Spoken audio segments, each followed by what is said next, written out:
اثردار ہیں اسلام کے لیے. مجھے پتہ ہے بہت سے لوگ میری ان باتوں کو ناپسند کرتے ہیں. معاف کرنا ہمارے ریلیجن میں ہے. سچ بولنا لازمی طور پر. سیدھی بات کرنا, بات کو گھما کے نہ کرنا, یہ قرآن کے بیچ میں بھی ذکر ہے ان باتوں کا, مگر ہم انہی باتوں کی وجہ سے اب پہچانے بھی جاتے ہیں. It's a bad thing but these are the یہ چیزیں کم تول اور زیادہ بیچ, دیٹس آلسو. حالانکہ اگر ہم قرآن کو فالو کرتے ہیں تو تولنا بھی ہمیں برابر چاہیے. اس وقت پاکستان کے قانون کے بارے میں ذکر کرنا چاہتے ہیں, اور ہم آج سے نہیں بڑے دنوں سے یہ بات کہہ رہے تھے. قاضی فائز عیسیٰ صاحب کی جب ایک اپوائنٹمنٹ تھی تو ان کی اپوائنٹمنٹ سے 87 days prior to that announcement ہو گئی تھی کہ next chief of justice will be Qazi Faez عیسیٰ صاحب. اب 25 تاریخ کو یعنی آج سے چوتھے دن قاضی فائز عیسیٰ صاحب کی ریٹائرمنٹ ہے, but still you don't know who is going to lead the Pakistan supreme court. Chief justice of Pakistan کون ہوگا؟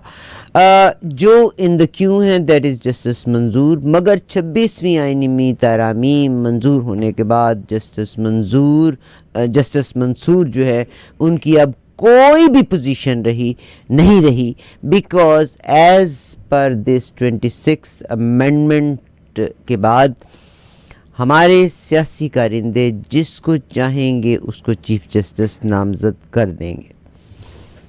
جناب کرامت اللہ غوری صاحب کے پاس تجربہ بھی ہے, اور مزے کی بات یہ اس وقت جو بھی ایلیٹ کلاس پاکستان کو لیڈ کر رہی ہے, ہمارے جتنے پولیٹیشنز ہیں ان تمام پولیٹیشنز سے کسی نہ کسی طرح سے, سوائے بلاول بھٹو صاحب کے, تمام پولیٹیشنز سے کسی نہ کسی طور پہ جناب کرامت اللہ غوری صاحب قریب سے میل ملاقات, بات چیت اور ان سے گفتگو کا موقع ان کو ضرور ملا ہوگا. کرامت اللہ غوری صاحب, سر آپ کا بہت شکریہ, آپ تشریف لائے. السلام علیکم. وعلیکم السلام. 26ویں آئینی ترمیم کے لیے آپ سوچئے گا کہ ملک میں اتنا بڑا پروگرام ہو رہا تھا, شنگھائی کانفرنس ہو رہی تھی, مگر تمام کے تمام جو کارندے تھے وہ کام کر رہے تھے 26ویں ترامیم کی طرف. یعنی دنیا کی پوری پاکستان کے میڈیا کو شنگھائی کانفرنس کا یہ کہتے ہوئے کہ پتہ نہیں کون سا تیر ہم نے مار لیا, اس کی طرف مبذول کرا کے بیک ڈور پہ تمام کی تمام توجہ تھی وہ 26th امینڈمنٹ کے بارے میں تھی. الٹیمیٹلی مولانا فضل الرحمان صاحب کو بھی رام کر لیا گیا, اور اس کے بعد مزے کی بات یہ ہے ووٹ ڈالنے کے بعد جناب فضل الرحمان صاحب نے بیرسٹر گوہر کے ساتھ پریس کانفرنس بھی کر لی کہ بھائی پی ٹی آئی نے جو کیا صحیح کیا کیونکہ ان کے ساتھ زیادتی ہوئی. مگر 26ویں آئینی ترمیم رات کے 11 بجے آپ کے سینیٹرز اس کو منظور کرتے ہیں. 4 پی ٹی آئی کے آزاد امیدواروں کو توڑا, 1 مسلم لیگ کاف کے امیدوار کو توڑا, 1 اے این پی کے امیدوار کو توڑا. ویئر ایز اس کو فلور کراسنگ کا نام نہیں لیا گیا. مسلم لیگ کے ایک ممبر پارلیمنٹ نے ووٹ نہیں ڈالا, ٹھیک ہے, ووٹ نہیں ڈالا, تو اس کو اس حکم عدولی پہ آج ہمارے اسپیکر ایاز صادق صاحب نے حکم جاری کیا ہے کہ ان کو ڈی سیٹ کر دیا جائے, رکنیت منسوخ, کیونکہ یہ مراسلہ جناب میاں نواز شریف صاحب صدر مسلم لیگ نون نے دیا. آج فوری طور پر پریزیڈنٹ آف پاکستان نے سائن بھی کر دیے. وکلا بڑے برہم ہیں, آپ کے سپرد ہے, آپ فرمائیے کیا ہوا؟ میں تو عارفہ بی بی کل سے غالب کا وہ شعر یاد کر رہا ہوں, وہ دہرا رہا ہوں. حیراں ہوں دل کو روؤں کہ پیٹوں جگر کو میں, حیراں ہوں مقدور ہو تو ساتھ رکھوں نوحہ گر کو میں. غالب نے ایسے ہی حالات کے لیے یہ کہا تھا. دیکھو جو ڈرامہ رچایا گیا ہے وہ اس سے اندازہ ہوتا ہے کہ ہمارے ہاں, میں جو بار بار کہتا ہوں کہ پاکستان کا معاشی مسئلہ تو سب کو نظر آتا ہے, لیکن جو سب سے بڑا اور جو سب سے گمبھیر زوال ہے وہ ہمارا تہذیبی اور اخلاقی زوال ہے. اس ترمیم کے لیے کیا کچھ نہیں کیا گیا. سب سے نمایاں کردار تو ادا کرنے والے وہ تھے جن کو مسند عدل کا کہ پر اختیار دیا گیا تھا، جو چیف جسٹس تھے فائز عیسیٰ صاحب. انہوں نے یہ اس اپنی ہی سپریم کورٹ کے ابتدائی فیصلے کو کہ وہ لوگ جو پارٹی کے لیڈر کے حکم کے خلاف ووٹ دیں گے ان کا ووٹ شمار نہیں کیا جائے گا. فائز عیسیٰ نے اپنے فیصلے سے اس فیصلے کو بدلا اور یہ فیصلہ کیا کہ اگر پارٹی کے لیڈر کے حکم کے خلاف کوئی رکن اسمبلی ووٹ دیتا ہے یا رکن سینٹ ووٹ دیتا ہے تو اس کا ووٹ شمار کیا جائے گا. یہ تگ و دو اس لیے کی گئی کہ ان کے نمبر پورے نہیں ہو رہے تھے. 2/3 اکثریت دونوں ایوانوں میں حاصل کرنے کے لیے ان کے نمبر پورے نہیں ہو رہے تھے. تو پی ٹی آئی کے اراکین کو توڑنا ضروری تھا، بلوچستان پارٹی کے باپ کے اراکین کو توڑنا ضروری تھا. اسی طرح ایم کیو ایم تو ان کے ساتھ تھی. اسی طرح نمبر پورے کرنے کے لیے یہ سارا گٹھ جوڑ کیا گیا. اور وہ جو تم نے سنا ہے نا کہ چور چوری سے جائے ہیرا پھیری سے نہیں جاتا، تو ہیرا پھیری کر کے جتنے بھی حربے آزما سکتے تھے آزما کے انہوں نے یہ آئینی ترمیم منظور کی ہے. اور کس لیے اتنی عجلت سے کی؟ تم بتا رہی تھی کہ رات کے اندھیرے میں سینٹ نے پہلے قرارداد منظور کی، اس کے بعد صبح کے 5 بجنے سے کچھ پہلے ایوان زیری نے قومی اسمبلی نے یہ ترمیم منظور کی. تو یہ سب عجلت کس لیے تھی؟ عجلت اس لیے تھی کہ فائز عیسیٰ کی مدت ملازمت 25 اکتوبر کو ختم ہو رہی ہے، وہ ریٹائر ہو جائیں گے. اس کے بعد مروجہ قوانین کے تحت جو ان کے بعد سب سے سینئر جج ہے سپریم کورٹ کا منصور علی شاہ، ان کو نیا چیف جسٹس ہو جانا چاہیے تھا. لیکن ان کو خطرہ یہ تھا کہ یہ سپریم کورٹ کے اس فیصلے کی جو مسلسل خلاف ورزی کر رہے ہیں، جس میں یہ کہا گیا تھا کہ خواتین اور اقلیتوں کی مخصوص نشستیں تحریک انصاف کے اراکین کے حوالے کر دی جائیں. اس پر نہ آج تک چیف الیکشن کمشنر نے عمل کیا ہے، نہ ہی قومی اسمبلی کے اسپیکر ایاز صادق نے عمل کیا ہے. ایاز صادق کو تو میں ایاز کاذب کہتا ہوں اس لیے کہ وہ ان میں کوئی علامت نہیں ہے، کوئی بات نہیں ہے صادق اور امین ہونے کی. وہ بھی مسلسل خط لکھتے رہے ہیں سپریم کورٹ کو کہ یہ نشستیں تحریک انصاف کے اراکین کو نہیں دی جا سکتی، ان کو پیپلز پارٹی اور مسلم لیگ نون کے اراکین کے درمیان تقسیم کر دیا جائے. تو یہ عدالت کا احترام ہے.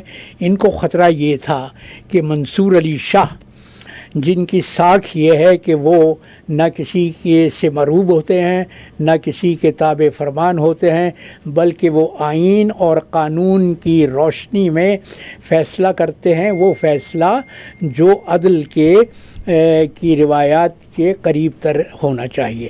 تو ان کو خطرہ یہ تھا کہ منصور علی شاہ اس مقدمے کو زندہ کر دیں گے. وہ چیف الیکشن کمشنر سے اس بات کا جواب طلب کریں گے، بلکہ ان کو خطرہ یہ تھا کہ توہین عدالت میں چیف الیکشن کمشنر کو گھسیٹ لیا جائے گا کہ سپریم کورٹ کے فیصلے پر اب تک کیوں عمل درآمد نہیں ہوا. تو یہ سب کارروائی 25 اکتوبر سے پہلے کرنا چاہتے تھے. اور یہ جو ترمیم انہوں نے منظور کی ہے، اس میں اب کیا ہوگا؟ اس میں ایک 12 رکنی کمیٹی جس میں قومی اسمبلی اور سینٹ کے 4 اراکین ہوں گے، اور سپریم کونسل کے بھی رکن، اور سپریم جوڈیشل کونسل کے اراکین بھی ہوں گے، اور باقی اراکین کی تعداد کا تعین قومی اسمبلی میں مختلف پارٹیوں کی تعداد کے حساب سے کیا جائے گا۔ تو ظاہر ہے کہ اس میں پیپلز پارٹی اور مسلم لیگ کا پلہ بھاری رہے گا، ان کا ہاتھ اوپر رہے گا، اور میں سمجھتا ہوں کہ تحریک انصاف کے اراکین نے یہ حامی بھر کے کہ وہ اس 12 رکنی کمیٹی میں شریک ہوں گے، بڑی غلطی کی ہے۔ اگر انہوں نے ووٹنگ میں حصہ نہیں لیا تھا تو ان کو اس تمام تماشے کا، اس تمام کاروبار کا فریق بھی بننا نہیں چاہیے تھا۔ بہرحال تو 12 رکنی کمیٹی 3 سینئر موسٹ ججوں کی فہرست میں سے اپنی پسند کا چیف جسٹس مقرر کرے گی۔ صاف لگتا ہے کہ فیصلہ کمیٹی کا منصور علی شاہ کے حق میں نہیں جائے گا، اس لیے کہ منصور علی شاہ کو یہ سپریم کورٹ کا چیف جسٹس دیکھنا ہی نہیں چاہتے، دشمن، کیونکہ وہ یہ سمجھتے ہیں وہ قانون کا وہ قانون کا احترام کرتے ہیں، اور ان کو ایسا چیف جسٹس چاہیے جو ان کے تابع فرمان ہو، جو کٹ پتلی ہو ان کے ہاتھوں میں، اور وہ فیصلے کرے جو یہ چاہتے ہیں۔ تو یہ ایک طرح سے انصاف اور قانون کا قتل ہوا ہے، اور قتل بھی پاکستان کے عوام کی نظروں کے سامنے، پاکستان کے جمہور کی نظروں کے سامنے وہ تاریخ دہرائی جا رہی ہے جس کی ابتدا آج سے 70 برس پہلے 1954 میں ہوئی تھی، جب غلام محمد نے، جو اس وقت گورنر جنرل تھے پاکستان کے، پاکستان کی پہلی دستور ساز اسمبلی کو کالعدم قرار دیا تھا، اور ان کے فیصلے کی توثیق کرنے والے اس وقت کے فیڈرل کورٹ کے سربراہ جسٹس منیر تھے۔ تو پاکستان کی عدلیہ کی تاریخ، وہ جو کہتے ہیں نا انگریزی میں it has come full circle, تو پوری آج وہیں پاکستان کی عدلیہ کھڑی ہوئی ہے جہاں آج سے 70 برس پہلے 1954 میں تھی۔ حکومت وقت کے تابع فرمان، اور حکومت وقت تو صرف نام کی ہے، اصل تو کھیل اس اسٹیبلشمنٹ کا ہے، ان طالع آزما جرنیلوں کا ہے جو GHQ میں اپنی کمی گاہوں میں چھپے ہوئے قوم کی تقدیر کے فیصلے کرتے رہتے ہیں۔ یہ اس ترمیم کی تفصیل میں اگر جاؤ تو آخر وقت تک وزیر قانون کو یہ نہیں معلوم تھا کہ اصل مسودہ ترمیم کا کیا ہے، اس لیے کہ مسودہ تیار کرنے والے وزیر قانون یا وزارت عدل و انصاف نہیں تھی، یہ مسودہ، یہ ترمیم کہیں اور تیار کی گئی تھی، اسٹیبلشمنٹ تیار کی تھی، یہ ان کے ذہن رسا کی پیداوار ہے، یہ ان کی اختراع ہے، اور مجھے اس پر فیض احمد فیض کا وہ شعر یاد آ جاتا ہے کہ بنے ہیں اہل ہوس مدعی بھی منصف بھی، کسے وکیل کریں کس سے منصفی چاہیں۔ اور فیض نے یہ بھی کہا تھا، نہیں اقبال نے کہا تھا کہ ستیزہ کار رہا ہے ازل سے تا امروز، ستیزہ کار رہا ہے ازل سے تا امروز، چراغ مصطفی سے شرار بو لہبی۔ تو یہ پاکستان کے آئین کے ساتھ جو کھلواڑ کیا گیا ہے، یہ جو چھیڑ چھاڑ کی گئی ہے، یہ جو قانون کا قتل ہوا ہے، یہ وہی داستان ہے جو ازل سے چلی آ رہی ہے، چراغ مصطفی سے شرار بو لہبی لڑتا رہا ہے۔ لیکن معاملہ یہاں ختم نہیں ہو جاتا. عارفہ بیوی، میں اس بات کا قائل ہوں. میں کل رات کو ہی ایک اخبار کے لیے کالم لکھ رہا تھا کہ آخری فیصلہ عوام کی عدالت میں ہونا چاہیے. معاملہ اب عوام تک پہنچ گیا ہے، اس لیے کہ عوام کے حق کے انصاف اور عدل پر ڈاکہ ڈالا گیا ہے. وہ اب عوام سپریم کورٹ کی طرف اگر دیکھیں تو کس امید کے ساتھ، کس آس کے ساتھ دیکھیں کہ وہاں ان کو انصاف فراہم ہو جائے گا. اس لیے کہ وہاں تو عدلیہ کی نشستوں پر، عدلیہ کی مسندوں پر وہ لوگ بیٹھے ہوں گے جو حکومت وقت کے اور اسٹیبلشمنٹ کے تابع فرمان ہوں گے. تو ابھی حال ہی میں، ابھی 2 مہینے پہلے بنگلہ دیش کے غیور اور حریت پسند عوام نے آئینہ دکھایا ہے پاکستان کے عوام کو، اور میں کہتا ہوں کہ خاص طور پر پاکستان کے نوجوانوں کو. اس لیے کہ ہماری نسل تو جو کر سکتی تھی وہ کر گزری. ہم نے تو اس ملک کو، اس قوم کو بگاڑنے میں کوئی کسر اٹھا نہیں رکھی، لیکن اب یہ ملک نوجوان نسل کا ہے. ان کو یہ فیصلہ کرنا ہے، اس نسل کو یہ فیصلہ کرنا ہے، ان نوجوانوں کو یہ فیصلہ کرنا ہے کہ وہ کس قسم کا پاکستان چاہتے ہیں. وہ جمہوری پاکستان چاہتے ہیں یا فسطائی پاکستان چاہتے ہیں، جہاں انصاف اور قانون کا بول بالا نہ ہو بلکہ جنگل کا قانون نافذ ہو، جنگل کا قانون رائج ہو، جس میں طاقتور ہمیشہ اپنی طاقت کے بل پر اپنی منمانی کرتا رہتا ہے، اپنے فیصلے منوانا رہتا ہے. تو میں یہ سمجھتا ہوں کہ اب وہ وقت آ گیا ہے کہ پاکستان کے عوام کو اپنے حقوق ان استحصال پسندوں سے واپس لینے کے لیے سڑکوں پر نکلنا پڑے گا.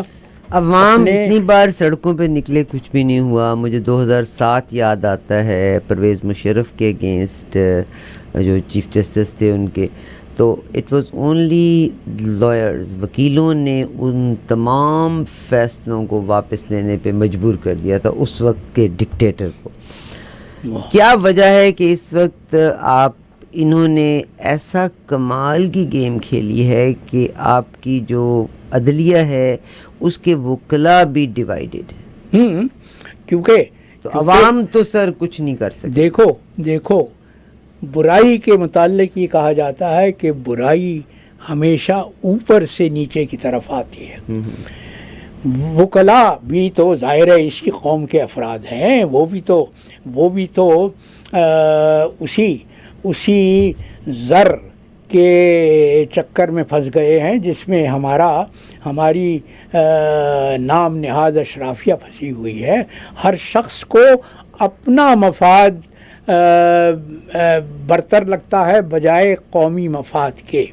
ہر شخص اپنے مفاد کو قومی مفاد پر ترجیح دیتا ہے. اور دیکھو بنگلہ دیش کے عوام نے جس طرح سے ایک 15 سالہ آمریت کو ختم کیا ہے، چند 2-2.5 ہفتے کے احتجاج کے بعد انہوں نے پاکستان کے عوام کے لیے، اور میں پھر اپنے آپ کو دہراتا ہوں کہ پاکستان کے نوجوانوں کے لیے ایسی قابل تقلید مثال قائم کی ہے جس کو اگر اپنایا نہیں پاکستان کے نوجوانوں نے، پاکستان کی قوم میں، تو پھر آنے والی نسلیں نہ جانے کتنے برس پاکستان کے جو لوگ حکومت کے یا سیٹ کے پیاسے ہیں they don't care. دیکھو بی بی ایک بات سن لو میری، کہ بھس میں پہلی چنگاری ڈال دی گئی ہے. یہ جو پنجاب کے نوجوان طلباء احتجاج کر رہے ہیں اپنی اس طالبہ کے حق میں، سر وہ فیک نیوز ہے. نہیں یہ تو کوئی کہیں قائم نہیں ہوا کہ وہ فیک نیوز ہے. سر پلیز اس کی ڈیٹیل بہرحال نوجوانوں کے لیے کو کو انقلاب کی کال دے دی گئی ہے. اب یہ نوجوانوں پر منحصر ہے کہ وہ اپنے حقوق لینے کے لیے اپنے سر سے کفن باندھ کے سڑکوں پہ نکلتے ہیں یا نہیں. اور میں ہمیشہ کہتا رہتا ہوں کہ آزادی اور ظلم سے نجات کوئی آپ کو بذات خود تشتری میں رکھ کے پیش نہیں کر دیتا. اس کے لیے قربانیاں دینی پڑتی ہیں، اور ہماری آزادی کی جد و جہد کی تاریخ گواہ ہے کہ ہم نے لاکھوں جانوں کی قربانیاں دے کر اپنی آزادی حاصل کی تھی.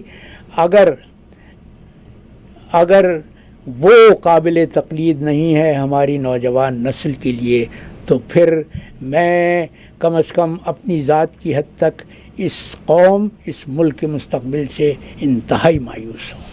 بہت شکریہ جناب کرامت اللہ غوری صاحب. میں بہت معافی کی خواست کر ہوں، جو ان کا تجربہ ہے یقیناً میں ان سے سیکھنے کے لیے یہاں بیٹھی ہوئی ہوں.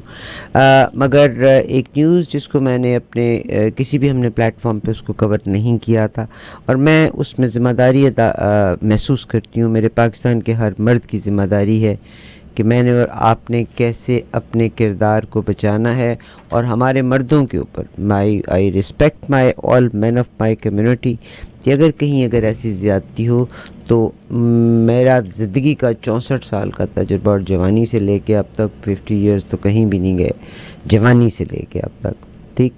تو میں نے یہی محسوس کیا کہ ہمارے مرد میجورٹی اچھے لوگوں کی ہے.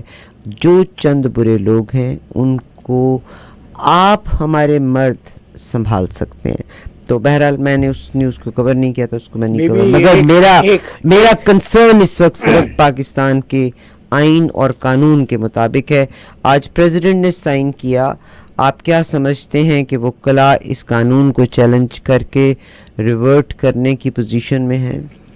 وکلا تحریک چلا سکتے ہیں. انہوں نے ایک مثال قائم کی بھی ہے 2007 میں، ایک نہیں 2 بار. آج جناب کرد نے 2007 میں وہ جو تحریک انہوں نے چلائی تھی عدلیہ کی آزادی کے حق میں، اور عامر وقت تو وہی تھا. وہ عامر جو آج پردے کے پیچھے سے کام کر رہے ہیں، انہی کا ایک بھائی تھا جو عامر وقت تھا، جو اپنے آپ کو پرویز مشرف جو اپنے آپ کو اقتدار اعلیٰ کا حقدار سمجھتا تھا. تو وہ مثال ہے ہمارے سامنے. اس کو پھر دہرانے کی ضرورت ہے، اور مجھے امید ہے، یقین تو نہیں ہے، امید ہے. میں آخری سوال، اور میں آپ سے کوئک رسپانس چاہتی ہوں کیونکہ میں نے ٹاپ آف دا آور کی طرف بڑھنا ہے. آپ کیا سمجھتے ہیں کہ جو پاکستان کے سو کالڈ شرفا ہیں، آپ ایک تارڑ صاحب جو ہمارے وزیر قانون تھے، آپ کو یاد ہوگا انگلینڈ آئے تھے، نذیر تارڑ انگلینڈ آئے تھے، ان کی بڑی انسلٹ ہوئی تھی. باجوہ صاحب ابراڈ تھے، ان کی بڑی انسلٹ ہوئی تھی. احسن اقبال صاحب کی بڑی انسلٹ ایک بار ہو چکی. فائز عیسیٰ صاحب کو پش کرنے کے لیے ایک ویڈیو وائرل انہوں نے کی بھی، جس میں ان کو دکھایا کہ جی وہ تو بڑا نڈارا آدمی ہے اور وہ تو عدالت میں بھی وداؤٹ سیکیورٹی جاتے ہیں، حالانکہ اس ملک میں یہ اشرافیہ آپ کی وداؤٹ سیکیورٹی کیا، سیکیورٹی کے ساتھ بھی. آپ کیا سمجھتے ہیں کہ لوگوں میں اگر یہ درندگی آئے گی کہ جب ان کو یہ محسوس کریں گے کہ دن دہاڑے ڈاکہ پڑا ہے، تو how would they treat these people? Quick answer. نہیں، وہ تو پھر وہ انقلاب فرانس کی تاریخ ہمارے سامنے ہے. جب لوگ ایک بار مشتعل ہو جائیں تو پھر دنیا کی کوئی طاقت، کوئی گن، کوئی ٹینک ان کو روک نہیں سکتا، ان کا راستہ مسدود نہیں. اس کی مثال ریسنٹلی ٹرکی بھی ہے، اردوغان صاحب کے آنے سے پہلے، آپ کو یاد ہوگا. نہیں، اردوغان کے راج کو ختم کرنا چاہا تھا ترکی کے جرنیلوں نے، اور عوام سڑکوں پہ نکل آئے تھے، وہ اپنے کفن باندھ کے نکل آئے تھے. آپ اس کو واچ کیجئے گا. یہ اشرافیہ جو ہماری ہے عائشہ بی بی، ہاں، اس کے لیے میں نے تو آج صبح ہی میں بیدار ہوا اور یہ 4 مصرے نازل ہو گئے کہ یہ تو وہ مارے ہوس کے ہیں بقول اقبال. علامہ اقبال نے کہا تھا نا کہ خود بدلتے نہیں قرآن بدل دیتے ہیں. یہ تو وہ مارے ہوس کے ہیں بقول اقبال، خود بدلتے نہیں قرآن بدل دیتے ہیں. ان کی نظروں میں بے وقت ہیں عدالت قانون، ان کی نظروں میں بے وقت ہیں عدالت قانون، ان کے آڑے ہو تو قانون بدل دیتے ہیں. کیا بات ہے. تو انہوں نے قانون ان کے راستے میں، ان کی امیدوں کے راستے میں خارج ہو رہا تھا، حائل ہو رہا تھا، تو انہوں نے قانون کو بدل دیا. بہت شکریہ جناب کرامت اللہ غوری صاحب کا فرسٹ ہینڈ ایکسپیرینس ہے ان لوگوں کی، لیڈرز جو پاکستان میں لیڈ کر رہے ہیں، ان تمام سے میل ملاقات کا. Thank you sir. یہ وہ چکنے گھڑے ہیں جن پر جتنا پانی ڈالا جائے ان پر کوئی اثر نہیں ہوتا، سب بہہ جاتا ہے. Top up